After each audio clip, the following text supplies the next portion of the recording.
আসসালামু আলাইকুম রহমতুল্লাহি ওয়াবারাকাতুহ। আজকে আমি আপনাদের সাথে আলোচনা করব আল্লাহ পাকের প্রেরিত জীবন বিধান পবিত্র কালামুল্লাহ মাজিদ থেকে এমন সূরা, যে সূরা কোনো ব্যক্তি যদি ভক্তি সহকারে শুনে, আল্লাহ রসুল সাল্লাল্লাহু আলাইহি ওয়াসাল্লাম বলেছেন তার অভাব দূর করে দেন। আল্লাহ রসুল সাল্লাল্লাহু আলাইহি ওয়াসাল্লাম তিনি নিজে প্রতিদিন এই সূরার আমল করতেন। যারা পারেন পড়বেন, যারা পারবেন শুনবেন। যাদের বিপদ পিছু ছাড়ছে না, একের পর এক ঋণ অভাব লেগেই রয়েছে, তারা সম্পূর্ণটা শুনবেন এবং পড়বেন প্রত্যেক দিন মাগরিবের পরে একবার করে।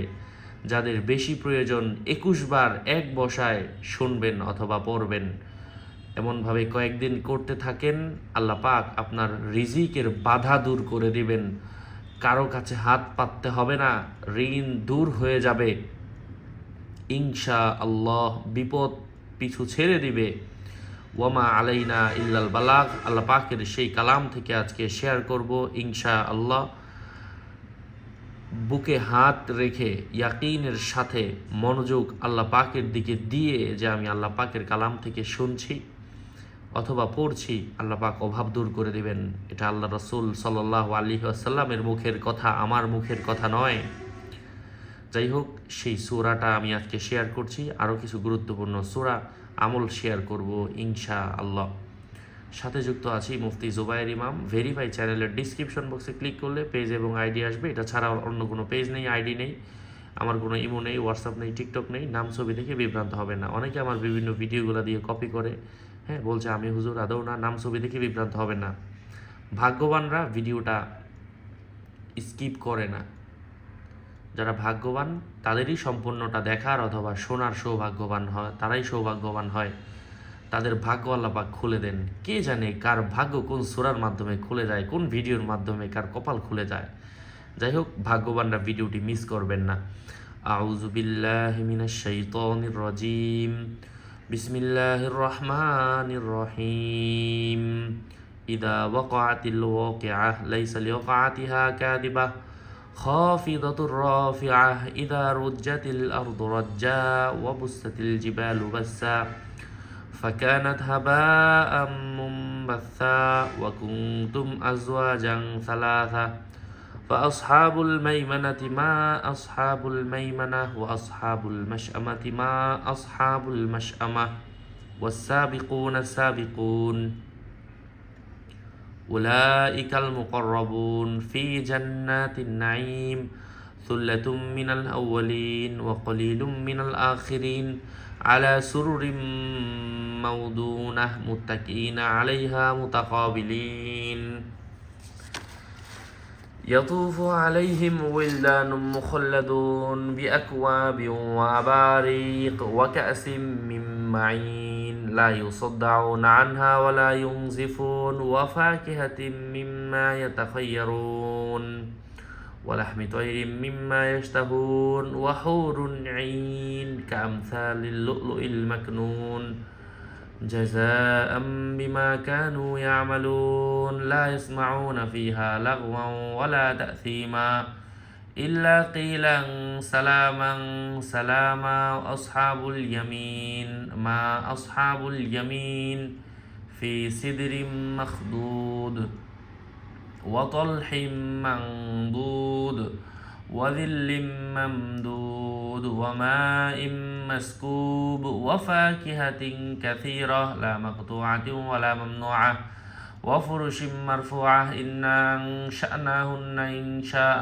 فجعلناهن بكارا عربا أترابا لأصحاب اليمين ثلة من الأولين وثلة من الآخرين وأصحاب الشمال ما أصحاب الشمال في سموم وحميم وظل من يحموم لا بارد ولا كريم إنهم كانوا قبل ذلك مترفين وكانوا يصرون على الحنث العظيم وكانوا يقولون أئذا متنا وكنا ترابا وعظاما أئنا لمبعوثون أو آباؤنا الأولون قل إن الأولين والآخرين لمجموعون إلى ميقات يوم معلوم ثم إنكم أيها الضالون المكذبون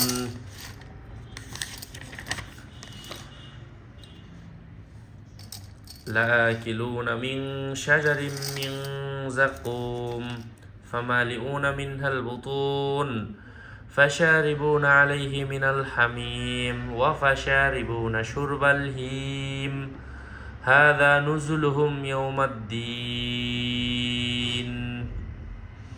نحن خلقناكم فلولا تصدقون أفرأيتم ما تمنون أأنتم تخلقونه أم نحن الخالقون نحن قدرنا بينكم الموت وما نحن بمسبوقين على أن نبدل أمثالكم وننشئكم فيما لا تعلمون ولقد علمتم النشأة الأولى فلولا تذكرون أفرأيتم ما تحرثون أنتم تزرعونه أم نحن الزارعون لو نشاء لجعلناه حطاما فظلتم تفكهون إنا لمغرمون بل نحن محرومون أفرأيتم الماء الذي تشربون أأنتم أنزلتموه من المزن أم نحن المنزلون لو نشاء لجعلناه أجاجا فلولا تشكرون أفرأيتم النار التي تورون أنتم أنشأتم شجرتها أم نحن المنشئون